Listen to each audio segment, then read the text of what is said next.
Hello बच्चों, कैसे हो। आशा करते हैं कि आप भी अच्छे होंगे और हम भी अच्छे हैं।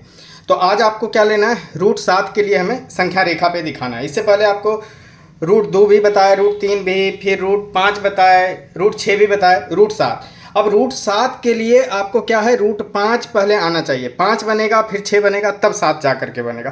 तो ये क्वेश्चन अगर आएगा आपको रूट 7 के लिए, तो ये लंबे आंसर वाला में आएगा। ठीक है, तो देखिए रूट 7 बनाते हैं। रूट 7 सेम वही काम करेंगे, क्या एक संख्या रेखा खींचेंगे। चलिए संख्या रेखा आप खींच लिए। ठीक है, यहाँ पे क्या करना है, जीरो मार्क करना है। तो सबसे पहले जीरो मार्क कर लिए। अब जीरो मार्क करने के बाद क्या करना है, ये आप कितना भी खोल सकते हैं। 1 यूनिट मार्क करना है, तो वैसे करके 3 जगह मार्क कर लेंगे। 1 2 ये 3। ठीक है, 3 तक मार्क कर लिए। चौथा भी मार्क करना है तो कर सकते हैं। देखिए अगर आपको रूट 7 बनाना है ना, तो आपको ये सोचना होगा, ध्यान से देखिए, कि अगर उसका आधार हम रूट 6 ले लें, रूट 6 और ये 1 ले लें, तो ये ज्वाइन कीजिएगा तो रूट 6 का स्क्वायर प्लस 1 ये आ जाएगा, रूट 7 आ जाएगा। कैसे, अगर आप लगाइएगा, जैसे ये ओ हो गया, ये ए हो गया, ये बी हो गया। ठीक है, तो ओ ए पाइथागोरस से क्या होगा, O A square plus O A B square, है ना, A B square is equal to क्या आ जाएगा, ओ बी का स्क्वायर। ठीक है, तो ओ ए कितना है, रूट 6 का स्क्वायर कीजिए, प्लस ए बी कितना है, 1 का स्क्वायर, तो ये आ जाएगा ओ बी स्क्वायर। तो ओ बी स्क्वायर यहीं पे रखिए, तो ये रूट 6 का स्क्वायर 6 बन जाएगा 1, तो ये 6 और 1 कितना हो जाएगा 7 ओ बी स्क्वायर। तो ओ बी जब स्क्वायर हटेगा तो इधर कितना आ जाएगा, रूट 7 आ जाएगा। तो इस तरीके से बनेगा। तो सबसे पहले क्या है, रूट 6 आना चाहिए। और रूट 6 बनाने के लिए आपको क्या आना चाहिए, रूट 5 आना चाहिए। तो रूट 5 देखिए लेते हैं, तो ये 1 हो गया, ये 2 हो गया। तो यहाँ पे 2 पे क्या करना है, 2 यूनिट पे 5 बनाने के लिए आपको समकोण बनाना है। तो 2 पे सबसे पहले समकोण बनाते हैं। 2 पे अर्धचाप खींचे, अर्धचाप खींच करके फिर आपको क्या करना है, पहला कट करना है 60 बनेगा, फिर दूसरा कट करना है जो कि 120 बनेगा, फिर इसको बांटना है बराबर। तो एक कट यहाँ लगा दिए और एक कट यहाँ लगा दिए, तो ये कट गया, ये 90 बन जाएगा। तो 90 बनाने के लिए इसको और ये वाला पॉइंट इसको ज्वाइन कर दीजिए। चलिए ठीक है, ये हो गया ज्वाइन। तो ये पॉइंट को हम मार्क कर लेंगे, ए है। ठीक है, ये ए है। अब इस पर क्या करना है, 1 यूनिट मार्क करना है ए वाला पे। तो 1 यूनिट यहाँ से मेजर कर लेते हैं, इतना है।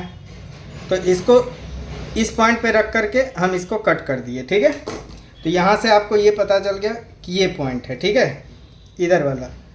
अब इसको ओ से ज्वाइन कर दीजिए।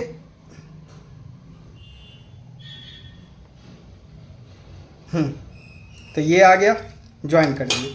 तो ये पॉइंट आपको बी मार्क कर लीजिए। बी मार्क कर लिए, इधर कितना हो जाएगा, ये 3 और ये 4। ठीक है, इसको ऐसे कर लीजिएगा। अब यहाँ से फिर क्या करना है, ई बन जाएगा कितना, रूट 5 बन जाएगा। रूट 5 भी गिरा देंगे। अब रूट 5, अब इसको क्या करना है, एक्सटेंड करना है। ठीक है, इसको एक्सटेंड करना है। तो इसको एक्सटेंड कर लिए। अब यहाँ से क्या करना है, आपको फिर से समकोण बनाना है। अब रूट 6 के लिए तो ये ज्वाइन कर दिए। ठीक है, थोड़ा सा और इधर। ठीक है, अब यहाँ पे 90 बनाइए, एक कट तो 60, दूसरा कट तो 120, फिर यहाँ रखे, इसको बराबर काटना है। तो 60 से और 120 से तो 90 बन जाएगा। इस दोनों को आपको ज्वाइन कर लेना है। ठीक है, तो ये ज्वाइन कर लिए। अब यहाँ से कितना कट करना है, फिर 1 यूनिट, फिर 1 यूनिट कट कीजिएगा तो वो 6 बन जाएगा।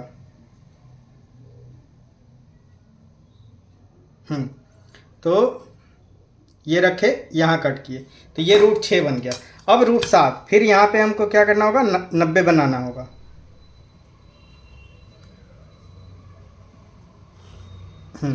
तो ये कितना हो जाएगा, रूट 6। रूट 6 ये 1 यूनिट, इस पॉइंट को हम सी मार्क कर देते हैं। तो जब सी मार्क किए तो इसको फिर आगे एक्सटेंड कर दीजिए, क्योंकि 1 यूनिट और लेना है।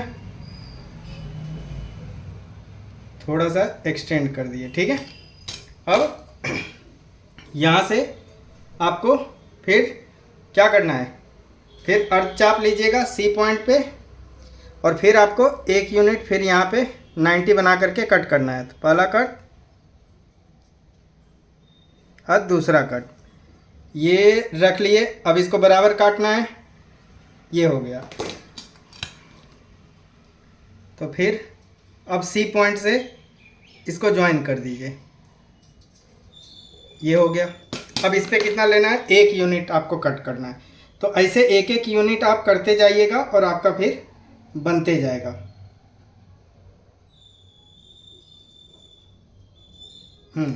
तो ये कट हुआ। अब इससे इसको हम ज्वाइन करते हैं,